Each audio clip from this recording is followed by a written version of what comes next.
السلام عليكم ورحمة الله وبركاته وإذن سلام يا أصحاب تقاليقة muuqaalkeena maanta wuxuu ku saabsan yahay halkee ayaan ka heli karaa muuqaalada loo adeegsado content creation sida muuqaalada mimiska ah iyo kuwa qosolka ah iyo kuwa muuqaalada caadiga ah ba loo adeegsado.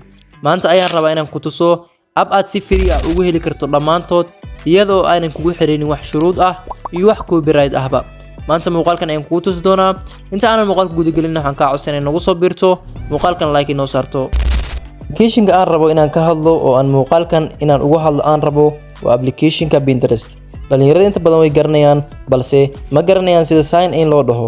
marka hore applicationkan waxaad ka helaysaa Play Store-ka marka aad soo degsato website-kooda dhanka Chrome aad iska soo register-gareynaysaa. kabacdina applicationka aad imaanaysaa halkaas ayaad sign up dhahaysaa. marka aad intaas samayso waxaad imaanaysaa applicationka gudaha u soo gasho muuqaalada aad rabtid ama nooc alaal iyo nooc aad rabtid aad ka helaysaa sida grid backgrounds muuqaalada memiska ah iyo wax walba oo ugu baahan tahay.